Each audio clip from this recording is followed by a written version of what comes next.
Unu Igbo ndị ọma na-ege ntị, onye nna n'onu ya bụ nwa bunye na-abata ete n'ụbọchị nke taata ya abịakwara ka anyị si abịa ebe anyị nọ bụ n'eziokwu Igbo bụ ndụ TV, ebe anyị na-akụzi maka ọdịnala Igbo. Ihe ejiri ya n'ụbọchị nke taata bụ nkụzi pụrụ iche gbasara ọdịnala Igbo. Eleghị anya ị ga na-anụ ihe a na-akpọ agwụ, chi na ikenga. Agwụ, chi na ikenga. Ihe ịtọ a ka m chọrọ ka anyị lụtụ aka taata ka anyị mara ife ọ bụ. Gị bụ onye Igbo na-ege ntị, gụchaa ntị gị nke ọma ka enu ihe anyị na-ekwu. Nke mbụ na mbido, chi gị bụ onye gị na ya, onye ahanye gị n'aka mgbe ị bịara ụwa bụ chi gị so gị wee bịa ụwa bụ your guardian angel n'olu oyibo. N'elu Igbo ji ekwu n'okwu sị na chi onye a dị n'izu na o nwere ife ga-eme ya. Ya na izu ọbụla agba ọbụla chi ga-adịrị ya na o nwere ife ga-eme gị. Onye bụ na mmadụ nwere ike melụọ alụ ma o nwee ihe ọ megide ọ dịrụ asị na chi esiri ike. Chi gị bụ your guardian angel, bụ onye nsonye gị gị na ya so wee bịa, bụ onye ahanye gị n'aka. Chi gị na mmụọ, ọ mmụọ gị bụ chi gị nke ahụ aga. A wee bata n'ihe a na-akpọ agwụ. Dịka nkụzi na nkụzi nke gara aga, agwụ bụ ọgụgụ isi Chineke nyere anyị, bụ ụbụrụ Chineke nyere anyị ji wee bụrụ mmadụ. Onye nwa bụ agwụ. Agwụ ọkụ a Chineke mụnye n'ime mmadụ. Agwụ bụ ihe anyị ji dị iche n'ebe ndị ọzọ nọ.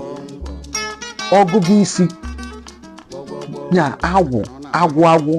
Gịnị bụkwa na agwụ? Agwụ bụ agwụ na enwere ọgụgụ isi Chineke nyere onye a, na enwere ihe Chineke tinye onye a n'ime bụ agwụ. O nwere ike ịgwụ agwụ maka na ihe Chineke ji aka ya tii enwe na-akpọ ya agwụ, maka na akpọ ya agwụ n'Igbo ọ dị ka ọ bụ onwe ka o si dị na ntị. Ihe ọ bụ agwụ. Ihe agwụ bụ ihe a Chineke kụnye n'ime gị.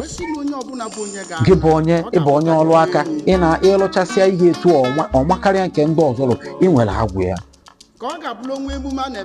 That creativity a, ihe ahụ ị na-eme bụ ihe bụ agwụ ya. Ihe ahụ ị na-eme na-emepụta ihe iji dị iche n'ebe ndị ọzọ bụ ihe bụ agwụ a.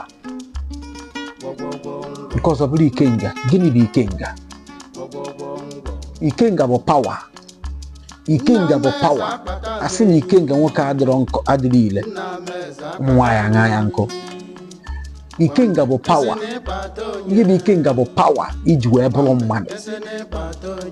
Pawa ahụ na-akọntrol ihe abụọ ọkụ ife ahụ Chineke mụnye n'ime gị iji bụrụ mmadụ. Onye nwa bụ ikenga. Mana anyị bụ Igbo, dịka nghọta ndị si dị, na-enwe ọkpesịrị nne. So anyị dezie nke anyị ji bụrụ ndị Igbo, anyị enwegasịa ya na ọkpesị na nke a bụrụ chi, nke a bụrụ ndị otu agwụ, nke a bụrụ ikenga gị. Onye nwa bụ ịfụzie ya ebe edebe ya bụ ihe, asị na ikenga ị na-agba ewu n'ọhịa ọjọọ ka ọ bụ. Ọ ka ị mara ihe bụ ikenga. Ikenga bụ pawa na-akọntrol ihe a bụ ihe Chineke tinye n'ime gị bụ ihe.